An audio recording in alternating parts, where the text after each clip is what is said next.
सकट चौथ व्रत कथा।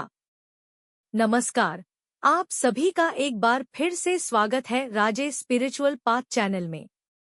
तो आइए सुनते हैं सकट चौथ व्रत कथा। सकट चौथ का व्रत कृष्ण पक्ष की चतुर्थी तिथि पर रखा जाता है, जो कि वर्ष 2025 में 17 जनवरी शुक्रवार के दिन पड़ा है। इस दिन भगवान गणेश के व्रत पूजन का विशेष विधान है, जिससे माताओं की संतानों को दीर्घायु होने का आशीर्वाद प्राप्त होता है। चलिए जानते हैं सकट चौथ व्रत कथा को। पौराणिक मान्यताओं के अनुसार एक नगर में एक साहूकार और एक साहूकारनी रहते थे। वे धार्मिक कार्यों को नहीं मानते थे, इस नाते उनकी कोई संतान नहीं थी। एक दिन साहूकारनी अपने पड़ोसी के घर गई। उस दिन सकट चौथ व्रत था। वहां पड़ोसन सकट चौथ की पूजा करके कहानी सुना रही थी। साहूकारनी ने पड़ोसन से पूछा, ये तुम किसकी कथा कह रही हो? तब पड़ोसन ने कहा कि आज सकट चौथ का व्रत है, इस नाते कथा सुना रही हूँ। तब साहूकारनी बोली, इस व्रत को करने से क्या होता है? तब पड़ोसन ने उसे बताया कि इसे करने से अन्न, धन, सुहाग और पुत्र रत्न प्राप्ति होती है। फिर साहूकारनी ने पूछा, यदि मेरा गर्भ रह जाए तो मैं 1.25 सेर तिलकुट करूंगी और चौथ का व्रत करूंगी। भगवान गणेश की कृपा से साहूकारनी गर्भवती हो गई। फिर वो बोली कि मुझे लड़का हो जाए तो मैं 2.5 सेर तिलकुट करूंगी।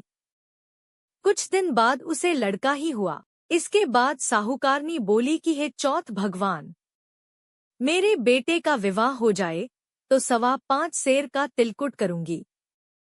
कुछ वर्षों बाद उसके बेटे का विवाह भी तय हो गया और बेटा विवाह के लिए चल दिया।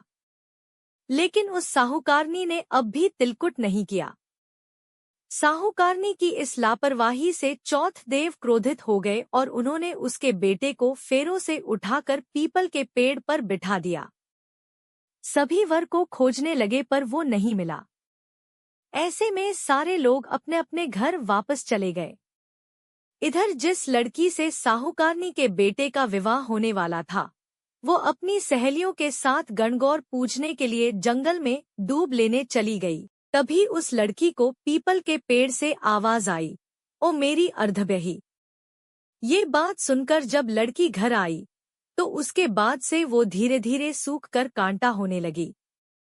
एक दिन लड़की की माँ ने उससे कहा कि मैं तुम्हें अच्छा भोजन खिलाती हूँ, अच्छा पहनाती हूँ, फिर भी तू सूख रही है, ऐसा क्यों हो रहा है?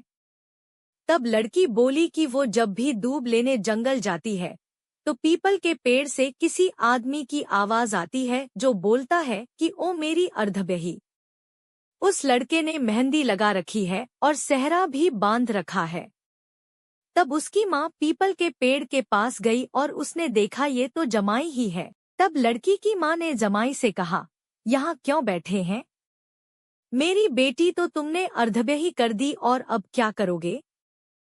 साहूकारनी का बेटा बोला, मेरी माँ ने चौथ का तिलकुट बोला था लेकिन उसने नहीं किया, इसलिए चौथ देवता ने नाराज होकर मुझे यहाँ बैठा दिया। ये सुनकर लड़की की माँ साहूकारनी के घर गई और उसने साहूकारनी से पूछा कि तुमने सकट चौथ का कुछ बोला था क्या? साहूकारनी बोली कि हाँ, मैंने तिलकुट बोला था। उसके बाद साहूकारनी बोली, मेरा बेटा घर आ जाए तो 2.5 मन का तिलकुट करूंगी।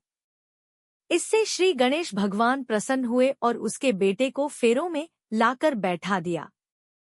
इस तरह से साहूकारनी के बेटे का विवाह धूमधाम से हो गया। जब साहूकारनी के बेटा और बहू घर आ गए तब साहूकारनी ने 2.5 मन तिलकुट किया और बोली, हे चौथ देव, आपकी कृपा से मेरे बेटा बहू सकुशल घर आए हैं, जिससे मैं हमेशा तिलकुट करके भली विधि से व्रत करूंगी। इस तरह से तिलकुट व्रत धीरे धीरे लोकप्रिय हो गया।